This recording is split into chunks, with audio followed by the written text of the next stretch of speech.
আজ আরও একটি নতুন গল্প তোমাদের জন্য। এক গভীর বন, সেই বনের একটা গাছে বাস করত সিম্বুং নামে এক পাখি। এই পাখির আচার-আচরণ অদ্ভুত, মানুষের মতো কথা বলতে পারত, ভাবনা চিন্তা আর বিচক্ষণতাও ছিল। সবচেয়ে মজার জিনিস হলো, সে মলত্যাগ করলে তা সোনায় পরিণত হয়ে যেত। একদিন এক ব্যাধ তার তীর ধনুক আর জাল নিয়ে শিকারের সন্ধানে সেই গাছের কাছে গিয়ে হাজির হলো। সিম্বুং দেখলে সেই ব্যাধকে, তার ভাবনা চিন্তার ক্ষমতা থাকলেও সেই পাখি মূর্খের মতোই তার সামনে মলত্যাগ করলো। ব্যাধ দেখলো পাখিটি মলত্যাগ করার সঙ্গে সঙ্গে তার সোনায় পরিণত হলো। ব্যাধ তাদেরকে খুব অবাক হলো, আনন্দিতও হলো। ভাবলো যেমন করে হোক এই পাখিটিকে বন্দি করতে হবে। এই ভেবে ব্যাধ জাল ফেলে ধরে ফেললো পাখিটাকে। তারপর যত্নে খাঁচায় ভরে বাড়ি ফিরে এলো।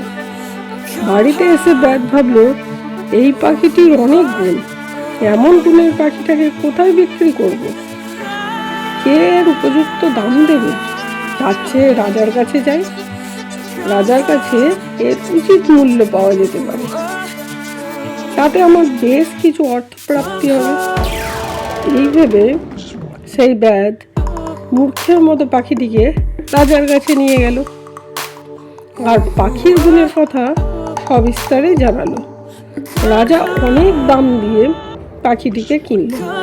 রাজার ইচ্ছা পাখিটিকে পুষবে, অবসর সময়ে পাখির সঙ্গে কথা বলা যাবে। ভাবলো পাখিটা বেশ বিচক্ষণ, এর সঙ্গে পরামর্শও করা যাবে। সবচেয়ে দামি ব্যাপার হলো, যেহেতু এর মলই সোনা, সুতরাং রাজ্যে সোনার ভাণ্ডার বেড়ে উঠবে।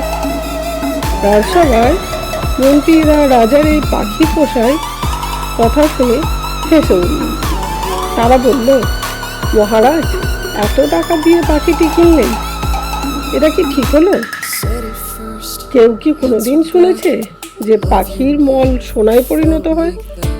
আপনার এই পাখি পোষার কথা যে শুনবে সেই হাসবে মহারাজ। রাজা ভাবলো, তাই তো, কি করলাম আমি? ব্যাধের কথা বিশ্বাস করে পাখিটাকে না বোকামি কাজ হয়েছে। এখন না পুষে ছেড়ে দেওয়াই ভালো।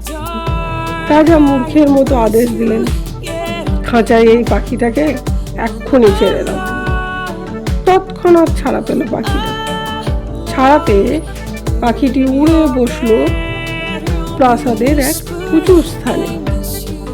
সেখানে বসেই মলত্যাগ করলো। সকলেই দেখলো, অবাক হয়ে উঠল সবাই। সেই মল সঙ্গে সঙ্গে সোনায় পরিণত হয়ে গেল। প্রাসাদের উঁচু স্থান থেকে পাখিটি কথা বলে উঠল, বলল, আমরা তিনজনই মূর্খ। প্রথমে আমি, পরে ব্যাধ এবং সবশেষে রাজা। পাখিটি কারণ ব্যাখ্যা করে বলল, বনের মধ্যে ব্যাধের সামনে আমার মলত্যাগ করা মূর্খামি হয়েছে, তা না হলে আমি ধরা পড়তাম না। ব্যাধ আমাকে তার বাড়িতে রেখে দিলে কিছুদিনের মধ্যেই সেই সোনা মল বেচে ধনী হয়ে উঠতে পারত। তা না করে সে মূর্খের মতো বিক্রি করে দিল। আর রাজা আমাকে কোনো পরীক্ষাই করলো না, মন্ত্রীদের কথায় মূর্খের মতো ছেড়ে দিল। তাহলে এখন আমরা তিনজনেই হয়ে গেলাম মূর্খ। এই বলে পাখিটি উড়ে চলে গেল। গল্পগুলো কেমন লাগছে কমেন্টসে জানো। ভালো লাগলে একটা লাইক, সাবস্ক্রাইব করে নাও।